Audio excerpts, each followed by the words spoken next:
Muito bem, nós estamos aí partindo já para a reta final dessa série de mensagens. Foi longa, está sendo longa, né? Mas estamos abordando o Espírito Santo de formas diferentes. E ainda faltam, se o Senhor assim permitir, mais 3 mensagens. Essa é a 9ª. E nós teremos aí, se Deus quiser, mais 3 mensagens. O Espírito como língua de fogo, o Espírito como doador de dons e o Espírito como sopro. Ainda faltam essas 3. Mas hoje eu quero trabalhar dentro dessa série Você Não Está Só, a respeito do Espírito como rio de água viva, né? Um rio de água viva. Eu creio que a cada mensagem eu tenho mostrado para você, talvez com exceção de uma ou outra, que fica muito nítido na Bíblia, a questão do Espírito, mas eu tenho trazido elementos novos, ou formas novas de abordar sobre o Espírito. Provavelmente você já ouviu essa expressão, rio de água viva, né? Do seu interior fluirão rios de água viva. Essa é uma expressão conhecida, mas talvez você nunca atrelou isso ao Espírito, como nos diz a palavra. Então a gente vai trabalhando, trazendo aí para que os irmãos possam aprender e crescer na palavra de Deus. Bom, eu quero começar a mensagem dessa noite convidando você a olhar ao redor, mas não aqui dentro, não olhar para os irmãos cheirosos e bonitos que estão aqui dentro, mas olhar ao redor para as pessoas que estão lá fora, para as pessoas que fazem parte da sua rotina, pessoas que fazem parte da sua família, do seu ambiente de trabalho, para as pessoas que estudam com você, para as pessoas que moram ao seu lado, que fazem parte da sua vizinhança, olhar para as pessoas que estão do lado de fora. Quando eu olho para as pessoas do lado de fora, fora dessas 4 paredes, o que eu enxergo? Ou qual a percepção que eu tenho daquilo que está acontecendo lá fora? Eu quero destacar algumas coisas que me chocam e que me assustam muito. A primeira coisa que eu destaco é que a fé cristã está em declínio. Há um esfriamento da fé. Como pastor, por toda parte que eu vejo, há indiferença espiritual. O nosso mundo trabalha fortemente, nós pensamos assim sobre aquisição de bens, sobre aumento de riqueza, sobre consumo desmedido. Nós aprendemos isso desde pequenos e nós ensinamos os nossos filhos desde pequenos. Nós trabalhamos com os nossos filhos que eles precisam estudar, que eles precisam se esforçar, que eles precisam ser bons ali na escola, porque eles precisam tirar nota, porque eles precisam passar no vestibular, que eles precisam fazer uma boa faculdade, porque eles precisam ter um bom trabalho, um bom emprego, uma boa renda, uma boa vida, para ter uma boa casa, um bom carro e tentar aí, num segundo plano que a gente coloca, constituir uma família. Mas é interessante que nós nos preocupamos muitas vezes com a questão financeira, com o estudo, com a formação dos nossos filhos, com a questão financeira deles lá na frente. Nos preocupamos com a nossa, nos preocupamos com a deles. E nos preocupamos talvez num segundo momento com a família, com a formação de uma família, porque queremos que os nossos filhos, nós queremos ter netos e queremos então que os nossos filhos se casem, que eles constituam família e que eles tenham também os seus próprios filhos, a sua família e assim por diante. Mas pouco ou quase nada pensamos quanto à espiritualidade. Pouco ou quase nada pensamos de espiritualidade. Porque as pessoas andam obcecadas com coisas e estão se desconectando de Deus. Enquanto algumas coisas aumentam, como eu vou mostrar aqui para você, a participação na igreja diminui, né? A participação diminui. Essa palavra talvez não seja para muitos aqui que são assíduos ou são frequentes ou participam constantemente, mas nós temos aqui condições de, se todos os membros da igreja vierem, nós não temos espaço, mas você pode reparar muito bem que temos muitos espaços. E a pergunta que se faz é: onde estão? Para você ter uma noção de como as pessoas estão desconectando e as pessoas estão vivendo uma vida relaxada com as coisas de Deus. Enquanto muitas coisas têm aumentado, a participação na igreja diminui. Mesmo considerando o aumento populacional em algumas regiões nos últimos anos, as maiores denominações têm registrado declínio no seu rol de membros, no seu número de membros. Em raras ocasiões, quando se fala aí fora sobre espiritualidade, se fala numa intenção de ataque. Não se fala de espiritualidade de uma forma sadia, mas se fala de espiritualidade como uma forma de ataque. Quando a mídia ou quando as pessoas lá fora falam, por exemplo, do Evangelho, é para atacar com frequência o Evangelho, é para atacar a autoridade da Bíblia, para questionar a Bíblia, se a Bíblia é válida para hoje, se a Bíblia não precisa ser atualizada, porque a Bíblia é arcaica, é um livro antigo, escrito por homens, num costume machista e tudo mais, e assim por diante. As pessoas vão questionando a autoridade da Bíblia, vão atacando o Evangelho. O que está em voga lá fora é aquilo que nós chamamos de universalismo, ou seja, ninguém é pecador, ninguém caminha para a perdição, todos serão salvos de uma forma ou de outra, todos serão salvos. Não existe inferno, não existe castigo eterno não existe. Esse negócio de punição, de castigo, é uma coisa bárbara, é uma coisa arcaica, é uma coisa lá do passado, faz parte da Idade Média. Não existe castigo, não existe inferno, não existe nada disso. Todos serão salvos, afinal de contas, todos os caminhos levam a Deus, todas as pessoas chegarão a Deus. Nós, como evangélicos, muitas vezes ficamos olhando para números. Eu particularmente gosto de estatísticas e gosto de números, mas muitas vezes nós olhamos para os números pensando no crescimento do protestantismo, daquilo que nós chamamos de massa evangélica. Por exemplo, a estimativa do censo de 2022 é que nós somos em torno de 24% da população do Brasil, enquanto os católicos estão na faixa hoje de 64%. Estima-se que em 2030 nós estejamos na casa dos 35%, 33%, 35%, enquanto os católicos vão cair para 49%. Estima-se que em 2040, pela primeira vez, nós passaremos os católicos ficarão em 39% e nós passaremos para 40%. Essa é uma estimativa olhando aquilo que tem, a progressão que tem acontecido nos últimos anos. É uma estimativa.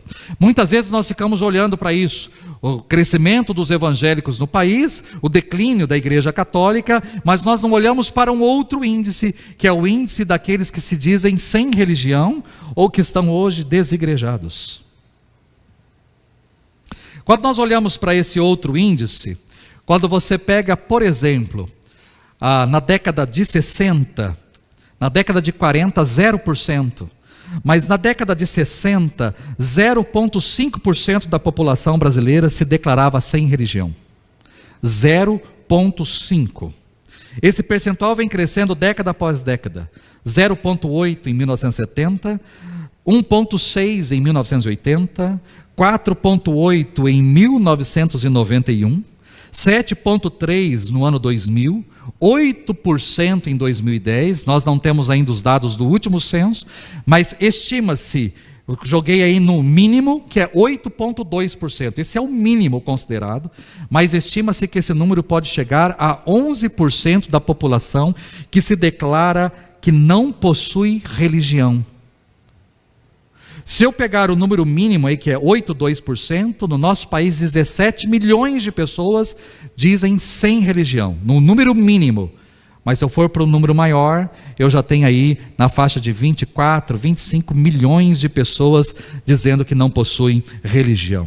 Segundo pesquisas, entre os jovens de 16 a 24 anos, adolescentes, aí final da adolescência e juventude, o percentual dos sem religião chega a 25% no âmbito nacional. Mas se eu pegar, por exemplo, aquela primeira fileira ali, que é São Paulo, na cidade de São Paulo, capital, na pesquisa que foi feita, jovens de 16 a 24 anos, que se dizem sem religião, chegam a 30%. Se declaram sem religião, que supera, é aquele azulzinho, né? Que supera os evangélicos, que está em laranja, e os católicos, que estão em cinza. Ou seja, 30% se declaram sem religião, jovens e adolescentes em São Paulo, 27% evangélicos e 24% católicos. Quando você vai para o Rio de Janeiro, capital, você tem 34% dos jovens declarando que não possuem religião, contra 32% dos evangélicos e 17% dos católicos. Podemos olhar para a igreja evangélica que cresce, mas eu não posso me esquecer do número daqueles que estão sem religião nos dias de hoje, que tem crescido assustadoramente. À medida que é interessante que enquanto o número de cristãos diminui Enquanto a fé em Deus diminui, enquanto a participação religiosa diminui, a solidão aumenta. 30% da geração do milênio afirmam se sentir solitários. 30% da geração milênio se dizem solitários. De todas as faixas etárias pesquisadas, é o grupo que mais se sente sozinho. De todas as faixas etárias. Não bastasse isso, cerca de 22% desse grupo afirma não ter nenhum amigo. 22% dos adolescentes, dos jovens, dizem que não tem nenhum amigo. E isso me assusta porque, com toda certeza, nós adultos que estamos aqui, se olharmos lá para trás, a nossa infância, a nossa adolescência, a nossa juventude, quantos amigos nós tínhamos? Quantas brincadeiras nós fazíamos? Quantos jogos nós jogávamos na rua? Quantos jogos, não sei como é que chama aqui, lá em São Paulo a gente jogava bets. Quantas vezes íamos para o meio da rua para jogar bets com os nossos amigos? Uma pelada no campinho, vôlei ali na quadra, no bairro. Quantas vezes nós nos juntávamos para jogar jogos de tabuleiro, brincadeiras? Quantas coisas nós fazíamos juntos? Pedalávamos juntos, íamos para o parque juntos, nós tínhamos atividades juntos, nós tínhamos amigos, amizades. Com toda certeza, muitos de nós aqui, quando nós nos casamos, nós convidamos esses amigos para o nosso casamento. Muitos desses amigos foram os nossos padrinhos de casamento. Mas quando eu olho para a geração atual não tem amigos. Nós estamos tão focados em telas que nós não olhamos para as pessoas que estão ao nosso redor. Ou seja, diminui a fé, diminui a religião, diminui a participação, mas ao mesmo tempo aumenta a solidão. O Brasil é considerado a nação onde as pessoas mais se sentem sós. 50% dos brasileiros se sentem sozinhos.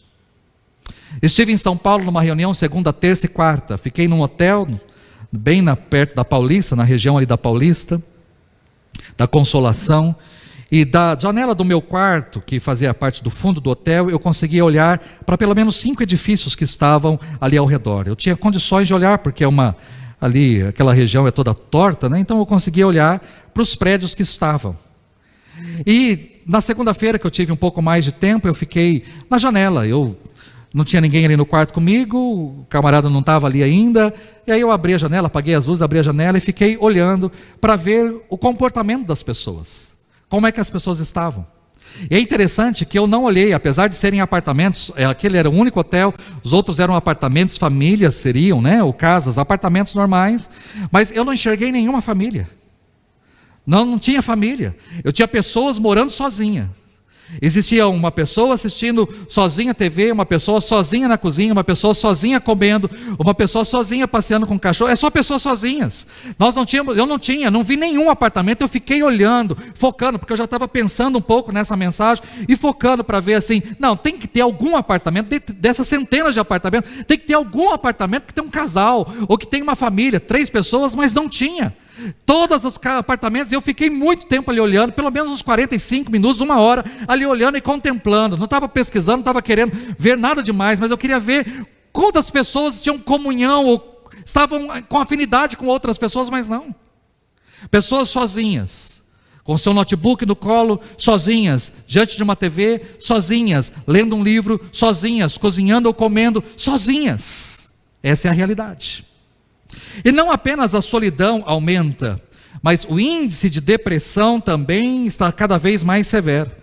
E embora esse aumento tenha sido verificado em todas as faixas etárias, está subindo mais rapidamente entre adolescentes e jovens adultos. Na América Latina, o Brasil é o país com maior prevalecência de depressão, além de ser o segundo país com maior prevalecência nas Américas. No Brasil, estima-se que 16% da população sofre de depressão, algo em torno de 34 milhões de pessoas. 34 milhões de pessoas sofrem de depressão, segundo fonte do Ministério da Saúde. Mas não só a depressão tem aumentado, mas de todas as estatísticas, para mim, a mais alarmante são os casos de suicídio. No Brasil, acontece uma morte por suicídio a cada 32 minutos. Ou seja, enquanto nós estamos aqui, nessa 1 hora e 13 minutos que se passou, 2 pessoas já se mataram. Até eu terminar essa mensagem, terminarmos o culto, uma terceira pessoa já vai ter se matado. Essa é a estimativa. Não é estimativa, essa é a realidade. Porque aquele número de 16.262 é o real do ano passado. Essa foi a quantidade de pessoas que tiraram a sua própria vida o ano passado. Só que daí o que mais assusta não é só as pessoas que tiram a sua vida, porque eu tenho agora, vamos pensar assim, durante 1h30 de culto, 3 pessoas vão tirar a sua vida, mas para cada pessoa que cada pessoa que tira a sua vida, existem 20 tentativas que não dão certo. Ou seja, enquanto nós estamos aqui, nessa 1h30 de culto, 60 pessoas vão tentar tirar a vida. E não vão conseguir, mas 3 pessoas vão. Deu para você entender a realidade? Essa é a realidade que está aí ao redor. Assusta um pouco mais, porque desses 16.262 casos, 1.032 são de crianças e adolescentes. 1.032 casos são de crianças e adolescentes, de entre 10 e 19 anos, que cometeram suicídio o ano passado no Brasil, segundo dados da Sociedade Brasileira de Pediatria. Desse total, quase 900 adolescentes e 100 e poucas crianças, adolescentes da faixa de 15 a 19, crianças de 10 a 14 anos. Todo dia morrem 3 crianças e adolescentes por suicídio no Brasil. Todos os dias. Todos os dias. Uma criança de 10 a 14 e 2 adolescentes de 15 a 19 tiram a sua vida todos os dias no Brasil. Talvez, não sei como é que você se sente diante desses números, mas isso me assusta. Mas é a nossa realidade. Porque às vezes nós estamos nessa bolha, ou nós estamos com uma família que é saudável. O meu casamento é bom, o meu filho é saudável, na minha casa está tudo bem, mas na casa do vizinho não. Na minha casa está tudo legal, mas na casa à frente não. Na minha casa está legal, mas na casa do meu companheiro que está ali do lado trabalhando, não. Talvez, se você der um passo para fora da sua bolha, dessa zona de conforto que você está, você vai se deparar com essa situação.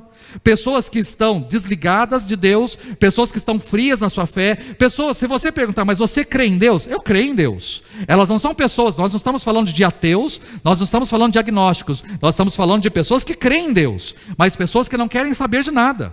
Eu creio em Deus, mas eu não preciso de igreja. Eu creio em Deus, mas não preciso ler a Bíblia. Eu creio em Deus, mas eu não preciso orar. Eu creio em Deus, mas eu não preciso ter nenhum tipo de manifestação religiosa. Eu creio em Deus, mas creio nos espíritos também. Creio que em guias. Eu creio também em forças cósmicas. Eu creio também em mandalas. Eu creio também em cristais. Eu creio também no Buda. Eu creio também lá no elefante que eu coloco de ponta cabeça, sei lá, no meu armário. Eu creio em tudo. Eu creio em todas as coisas ao mesmo tempo e não creio em nada. Essa é a realidade. À medida que essas pessoas vão se desconectando de Deus, são pessoas que estão se afundando na solidão, são pessoas que estão se deprimindo, e são pessoas que diante da sua vida, que não tem, querem tirá-la.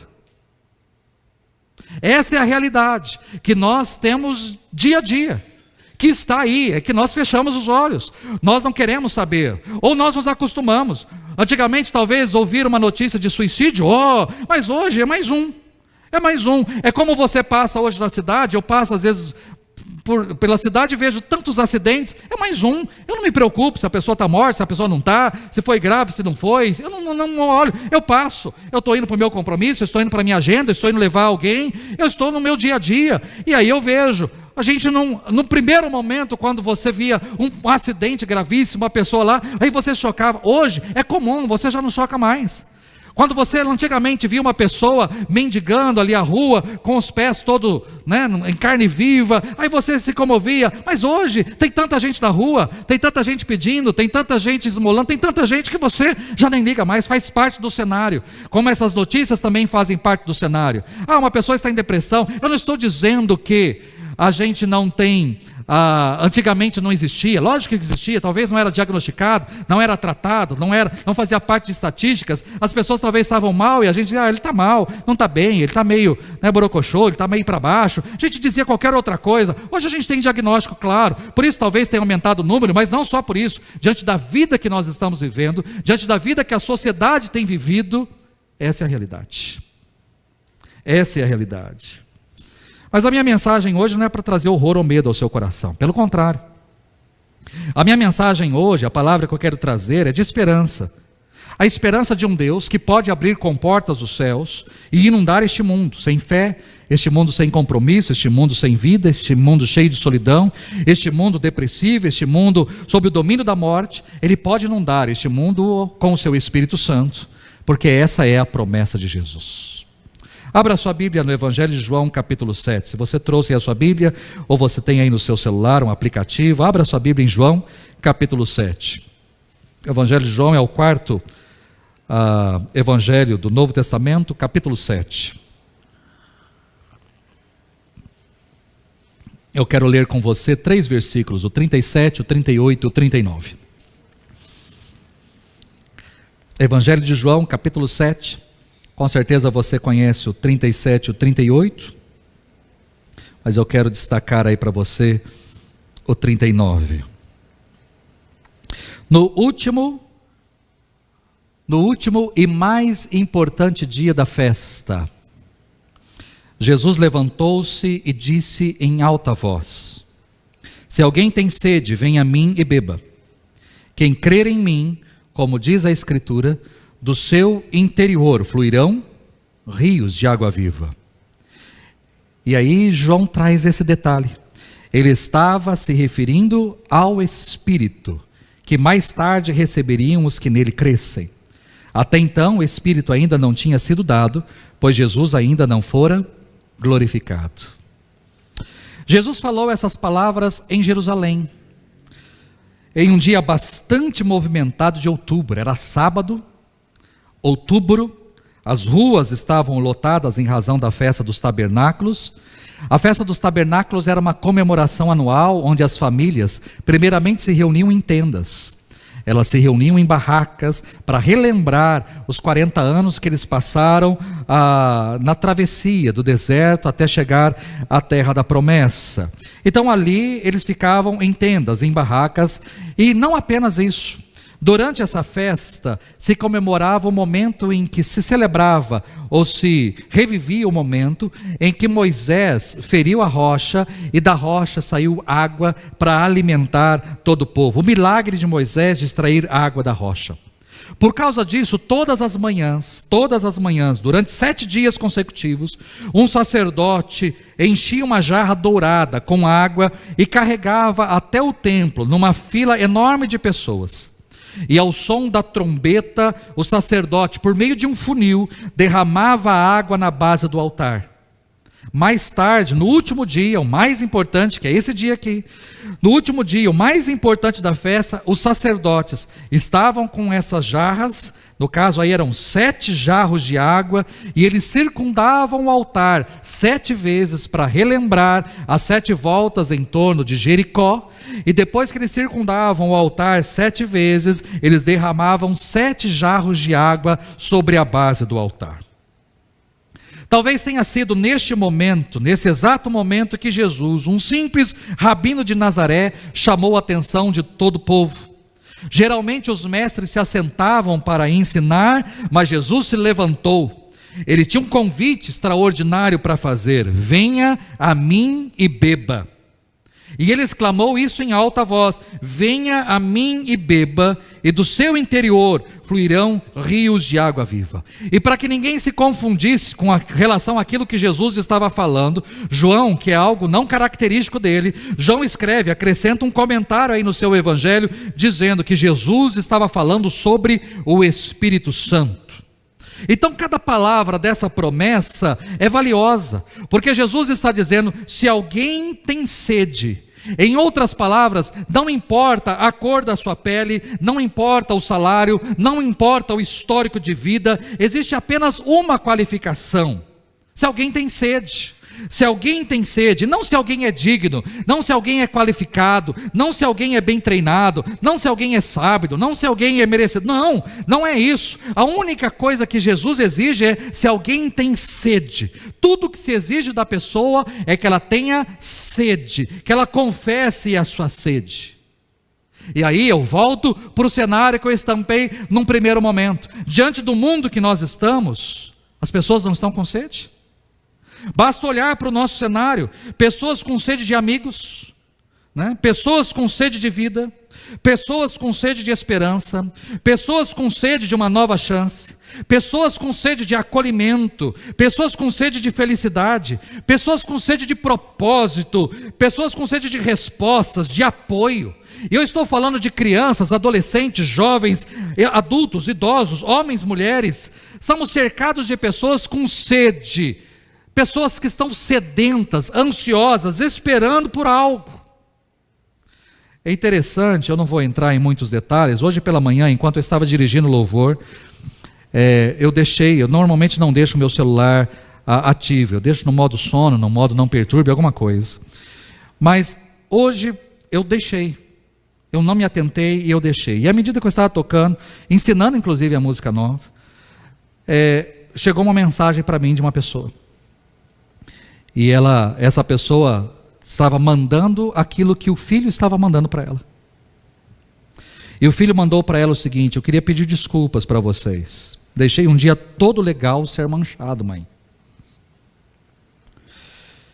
E aí ele diz assim: só 3 pessoas me amam de verdade.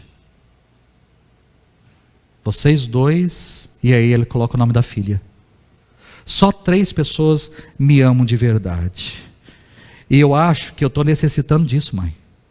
De amor, de acolhimento, de carinho. E só vocês 2 me fornecem isso. Com vocês eu sou o que eu sou de verdade. E eu queria só agradecer vocês. Sabe que eu queria estar aí agora com vocês, porque com vocês eu me sinto amado. Queria, tipo igual criança, sabe? Ficar com a cabeça na perna da senhora, dormir, sentir amor de verdade. Eu estava tocando teclado e as mensagens aparecendo para mim ali, ó. E eu olhando para isso, meu coração, ou seja, eu ia pregar logo em seguida, não estou expondo ninguém, mas eu ia pregar logo em seguida, e chega essas mensagens para mim, para dizer assim, é a realidade, cara, é a realidade. Pessoas dizendo, pedindo, implorando, essa é a sede. O que eu preciso? Eu preciso de colo, eu preciso de amor, eu preciso de carinho, eu preciso de atenção. Eu preciso de gente, eu preciso colocar minha cabeça num colo, eu preciso disso. É uma pessoa dizendo do seu íntimo o que ele está sentindo, o que ele está precisando. E uma mãe lendo isso e passando depois, ela mandou os áudios para mim, ela mandou os seus próprios áudios, e aí o meu coração fica apertado, porque que mãe, você mãe que está aqui, se recebesse uma mensagem assim do seu filho, como é que ficaria o seu coração? Como fica o seu coração? Mas essa é a realidade. Nós estamos neste mundo com pessoas assim, sedentas. Eu estou com sede, eu preciso. E Jesus diz isso: se alguém tem sede, venha a mim e beba. Mais claro que isso, impossível. E Jesus está falando isso daqui no meio de uma ocasião extremamente religiosa, mas mesmo assim ele pronuncia: venha a mim. Nós podemos, querido, participar de milhares de eventos religiosos. Você pode participar até mesmo de uma igreja, você pode ser ativo numa igreja, você pode estar participando, mas ainda está com sede, porque você só está participando de programações. Você pode participar de congressos, participar de retiros, participar de eventos, participar de muita coisa, e pode dizer: não, eu sou da igreja desde pequenininho, mas está morrendo de sede, porque não bebeu da água que Jesus tem para oferecer para você. Existem pessoas, e Jesus está dizendo para aquelas pessoas envoltas a um contexto religioso, pessoas que estão lá para celebrar, pessoas que estão lá para comemorar, pessoas que estão em cabanas, pessoas que foram para Jerusalém para celebrar uma festa, mas Jesus olha para todas essas pessoas e diz assim: você que tem sede, vem, porque eu tenho uma água para dar, vem a mim e beba, e do seu interior fluirão rios de água viva. Quando eu estava escrevendo essa mensagem, me veio uma história de C.S. Lewis. Eu não sei quantos aqui assistiram, ou leram os livros, ou assistiram o filme, não sei se essa cena está no filme. Mas C.S. Lewis escreveu uma série de livros chamadas Crônicas de Nárnia. No 6º volume das Crônicas, C.S. Lewis conta a história de Jill, que entra num mundo estranho e fantástico. E depois de perambular, ela tem sede, e ela avista um riacho, porém ela fica indecisa, porque diante daquele riacho tem um leão muito grande. E o leão pergunta se ela está com sede, e ela responde que sim, que está morrendo de sede. Então o leão diz: beba. Então beba. Mas apesar disso, do leão dizer para ela beber, ela continua reticente, porque o leão está ali. E se eu for beber água e o leão me devorar? E ela então pede para o leão: será que é possível você se afastar um pouco? Você pode se afastar para que eu possa beber? Mas o leão não se afasta, ele não faz absolutamente nada, e ela fica ali num beco sem saída. E agora, o que eu faço? Então ela pede para o leão prometer: você me promete que você não vai fazer nada enquanto eu me aproximar da água para beber? E o leão responde para ela: eu não prometo nada, eu não prometo nada. Então ela, com muita sede, porque o tempo foi passando, a sede estava terrível, ela pergunta para o leão: você costuma devorar meninas? E o leão responde: já devorei meninos, meninas, mulheres e homens, reis, imperadores, cidades e reinos. E ela retruca dizendo que agora já não tem mais coragem de se aproximar para beber daquela água. E aí o leão diz para ela: então você vai morrer de sede, porque se você não beber dessa água, você vai morrer de sede. E de repente então ela diz para o leão: eu vou sair daqui, eu vou procurar outro riacho para beber a água. E o leão diz para ela: não há outro riacho. Não há outro riacho. Quando o leão diz isso para ela, então ela toma uma resolução, caminha até o riacho, ajoelha-se e começa a apanhar a água na concha da mão. E diz o livro que ela bebeu ali da água mais fresca e mais pura que ela já tinha bebido em toda a sua vida. É isso que o mundo precisa ouvir. Porque o mundo que está se desconectando de Deus é o mundo que está procurando outro riacho. Esse é o mundo que nós temos. São pessoas que estão à procura de outro riacho. Aí o outro riacho é o quê? O outro riacho é as drogas, o outro riacho é o sexo, o outro riacho é o dinheiro, o outro riacho é o trabalho, o outro riacho, eu vou procurando, eu estou querendo riacho, porque eu preciso matar a sede, eu tenho sede, e eu preciso matar a sede, e eu vou procurando, eu vou me desconectando, eu vou me afastando do riacho, eu vou me afastando de Deus, eu vou me afastando da religião, porque eu não preciso disso, eu vou procurar em outro lugar, eu vou beber em outro lugar, mas não tem outro riacho, querido. Você está bebendo de lixo, você está bebendo de poluição, você está bebendo de qualquer coisa, mas você não está bebendo de água. E você vai se afastando, e a sede vai aumentando. É essa a realidade do mundo. E que nós, como igreja, precisamos falar é exatamente isso. Não existe outro riacho. Você pode procurar, você pode tentar satisfazer a sua sede em qualquer outra coisa, mas não existe outro riacho, porque só Jesus pode satisfazer a sede da nossa vida. E quando eu olho para essa palavra, aí isso tem que encher o meu coração. E por quê? Porque um dia eu e você estávamos com sede, um dia eu e você estávamos longe, mas nós nos aproximamos do riacho, ficamos com medo no primeiro momento: como é que eu vou tomar? O que eu vou fazer? Como que é isso? Mas nós tomamos um passo de fé, e pegamos da água e bebemos da água que é Jesus, e essa água matou a nossa sede, satisfez a nossa sede, essa água brotou em nós, gerou em nós um fluir de águas vivas. Essa água que nós tomamos matou a nossa sede, a sede da nossa existência, a nossa sede espiritual. Nós nos voltamos para o Senhor e vivemos para o Senhor. Mas, queridos, essa água não é para ser represada em nós. Essa água é para ser bebida, mas não é para mim, não é só para o meu consumo. Essa água é para eu beber, mas no meu interior tem que fluir rios de água viva. Eu preciso disso e entender isso na minha vida. Jesus um dia disse para mim: venha a mim e beba. Ele me convidou, e não fui lá, eu só tomei um golinho. Eu fui lá e bebi mesmo, eu traguei, eu sorvi goles, eu refresquei, eu consumi Jesus, para que Ele pudesse entrar na minha vida, nas áreas mais secas da minha vida, e inundar todo o meu ser com a sua presença. Quando nós bebemos de Jesus, Jesus tem que transbordar na nossa vida. E aí é que eu chego na parte final dessa mensagem. A presença de cristãos cheios do Espírito tem que trazer refrigério, tem que trazer consolo, tem que trazer paz neste mundo. O Espírito Santo flui de nós para os lugares mais áridos deste mundo. Quando nós bebemos de Cristo, nós transbordamos de vida. Diante desse texto, simples texto, de Jesus dizendo: venha a mim e beba, e do seu interior fluirão rios de água viva. E João diz, ele está falando do Espírito, querido. Quando eu leio esse texto, a pergunta que eu faço é: qual é o meu papel diante desse mundo? Qual é o meu papel diante deste mundo? Qual é o seu papel diante desse mundo. Já que um dia eu e você que estávamos sedentos e viemos até Cristo e bebemos dele e Jesus matou a nossa sede, o que é que nós devemos fazer? O que nós devemos fazer diante deste mundo que está morrendo de sede?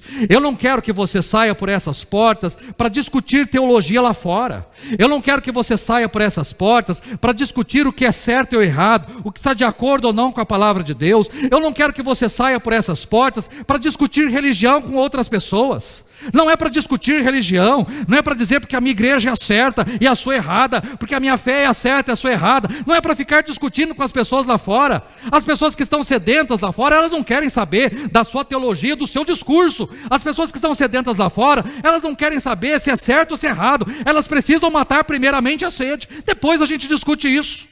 Mas você precisa levar água até essas pessoas. E aí você talvez possa me perguntar: mas pastor, como é que eu levo água? Se eu beber de Jesus e do meu interior fluem rios de água viva, então como é que eu levo água para as outras pessoas? Bom, o apóstolo Paulo diz algo de forma muito clara.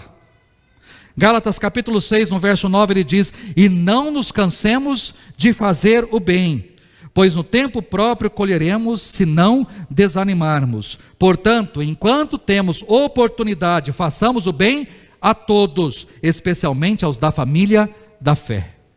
Paulo, para mim, é muito claro. Como é que eu levo água para as pessoas? Como é que eu faço a diferença na vida das pessoas? Como é que eu abençoo as pessoas? Como é que eu posso levar Cristo até as pessoas? Não é com a Bíblia debaixo do braço e colocando o dedo em riste, dizendo assim, assim, assim, assim. Não é discutindo teologia com ela, falando o que Calvino falou, o que Lutero falou, ou o que fulano falou, o que Agostinho escreveu, ou qualquer coisa nessa... Não, queridos, não é isso daí não. Eu preciso levar água para as pessoas. E como é que eu faço isso? Faço bem. Simples. Olha que simplicidade, faço bem. O que Paulo está dizendo para mim e para você? Querido, faço bem. E para quem que eu tenho que fazer o bem? Faço bem para todo mundo. Faço bem para todos, lógico, especialmente os da família da fé. Eu não posso negligenciar os da família da fé, mas faço bem para todo mundo. Para todas as pessoas, faço bem. E quando que eu tenho que fazer o bem? Cada oportunidade que você tiver para fazer o bem, faço bem. Simples, olha que coisa mais simples. Faço bem para todo mundo e faço bem quando lhe der a oportunidade. Faça o bem. Paulo é muito simples, dizendo: faça a diferença na vida das pessoas que estão ao seu redor. E queridos, nós podemos fazer isso. Eu não vou pedir absolutamente nada de extraordinário para você. Meu pedido aqui, a minha mensagem para você não é nada de extraordinário, é o simples, é o óbvio, é o básico. A minha palavra para você é o seguinte: sabe como levar água para as pessoas que estão sedentas, para as pessoas que estão sozinhas, para as pessoas que estão sofrendo, para as pessoas que estão se deprimindo, para as pessoas que estão pensando em tirar a vida? Sabe como é que você leva a água da vida para essas pessoas? Através de um sorriso, através de um abraço, através de um bom dia, através de ser gentil, de ser simpático. Faça a diferença na vida das pessoas. Leve Cristo através de um sorriso, de um abraço, de um aperto de mãos, de um olhar. Nós passamos neste mundo por pessoas e não olhamos para as pessoas. De uma palavra, de um carinho, de um telefonema, de uma mensagem, você pode tocar a vida das pessoas. Você usa isso daqui para tanta coisa, você vê tanta coisa que nem presta nesse negócio aqui, e você tem aí a palma da sua mão oportunidade de falar assim: eu orei por você, eu estou mandando uma mensagem para tocar o seu coração, eu estou mandando um áudio para você. Não tenho tempo para ir até a sua casa, não tenho tempo infelizmente para estar com você, mas eu lembrei de você,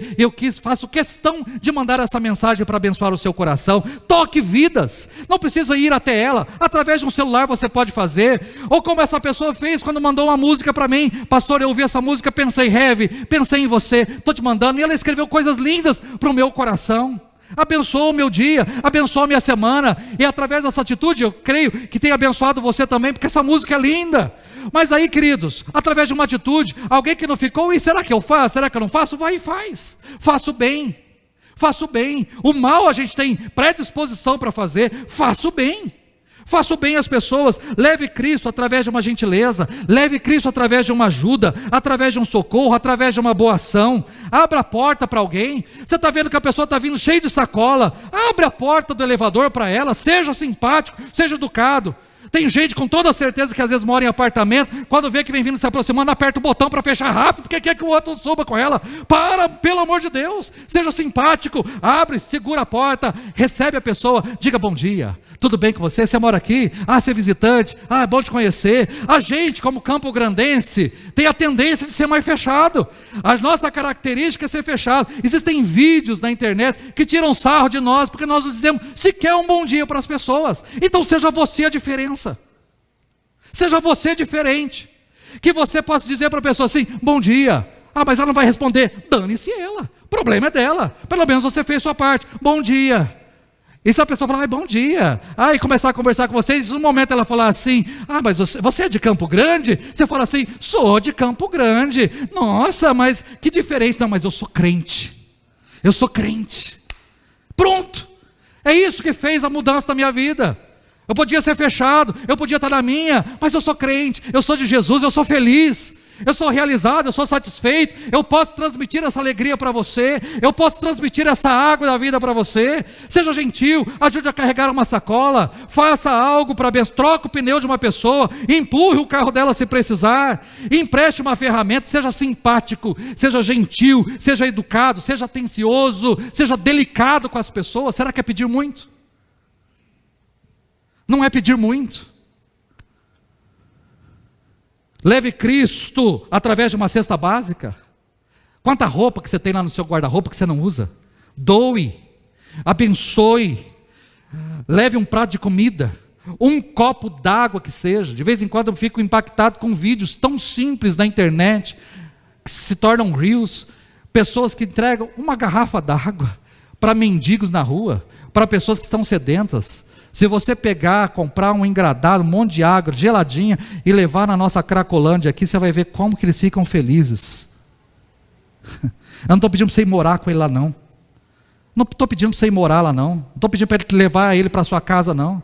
Mas quando você chega com uma garrafa d'água para matar a sede que ele tem, você faz toda a diferença. Quem que é esse cara que veio aqui? Quem que é esse cara? Então, queridos, nós podemos, através de um copo d'água, através de um panfleto, através de uma oração, através de uma Bíblia, a gente pode tocar vidas, nós podemos abençoar pessoas. É isso que é levar Cristo, é isso que é levar água para um mundo tão sedento e morrendo de sede. Você pode fazer a diferença, uma atitude sua faz a diferença. Eu olho para essas estatísticas e penso assim, eu sozinho não consigo.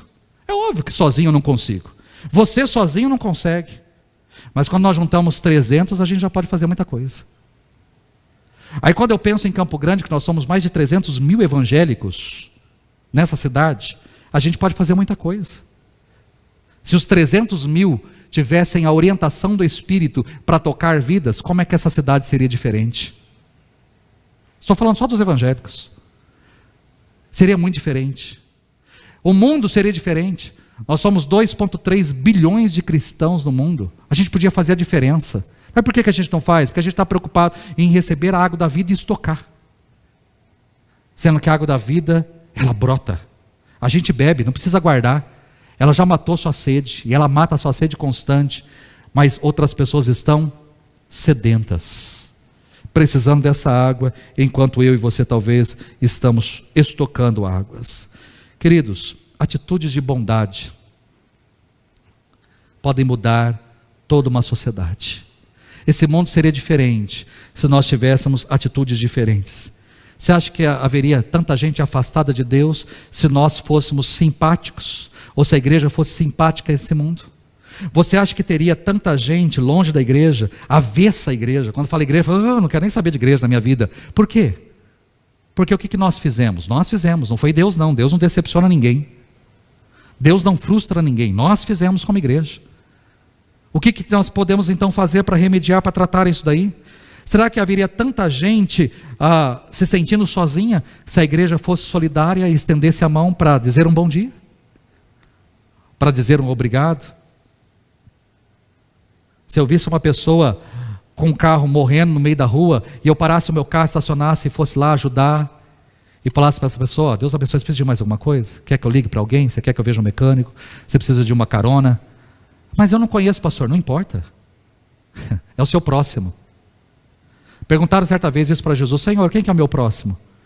E Jesus falou: sabe quem que é o seu próximo? Aquele que está caído lá na beira do caminho porque foi assaltado, é um samaritano. Ai, Senhor, mas eu não conheço. Não importa.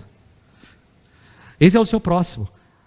Aquele que está lá, jogado no chão, sem vida, quase morto, machucado. É ele que é o seu próximo. Sabe quem que é o seu próximo? Esse samaritano. Ele é o seu próximo. Sabe quem que é o seu próximo? É o seu vizinho.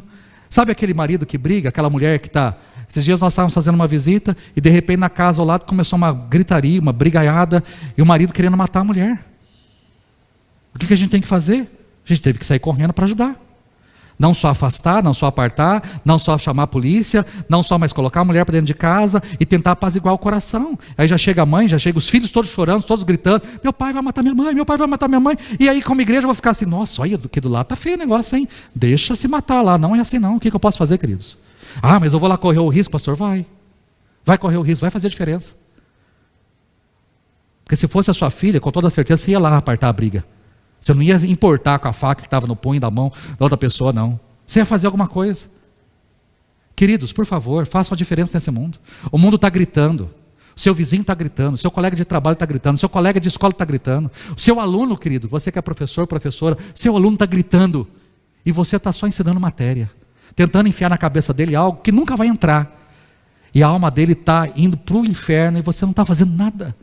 Faça alguma coisa. Seja simpático. Aonde você está, na profissão que Deus te deu, seja simpático. Leve água para as pessoas, a água da vida. Deixe essa água fluir e transbordar ao seu redor em nome de Jesus. Amém, queridos? A equipe, venha para cá. Nós estamos encerrando.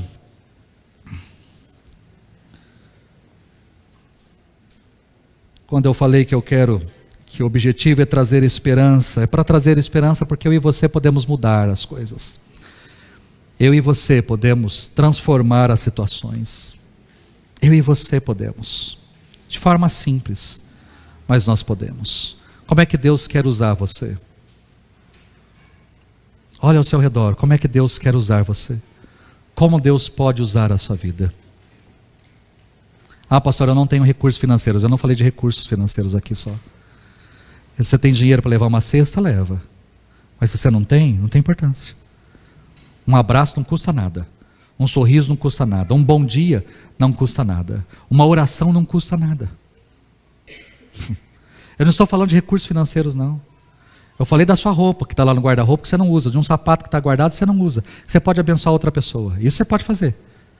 Pode te custar alguma coisa, mas a maioria das coisas não te custa nada. Então faça a diferença neste mundo. Faça a diferença. Vamos ficar em pé?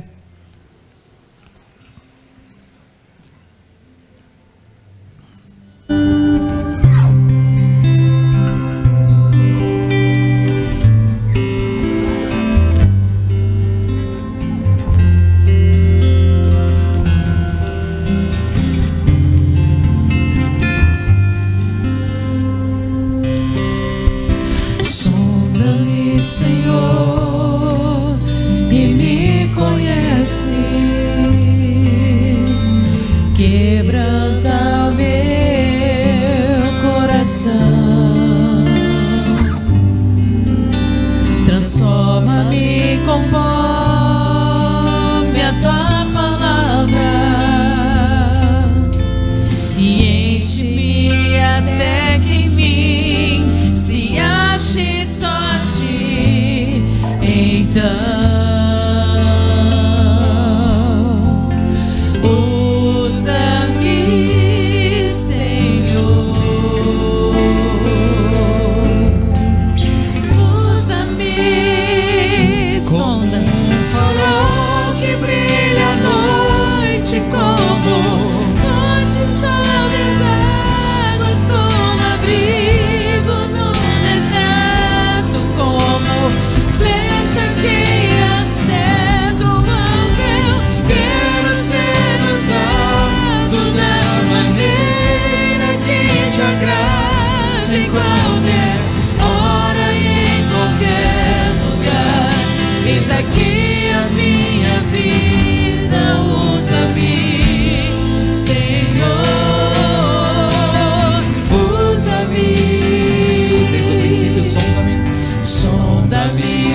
Feche seus olhos. Como é que o Senhor pode usar a sua vida? Só diga isso para o Senhor.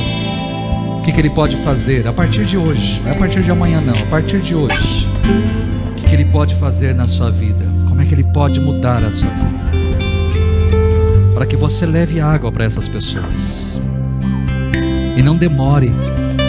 Não demore. Porque depois que você estiver diante de um caixão, não tem mais o que fazer não, queridos. Não demore. Não demore. O que você tem para fazer, faz depressa.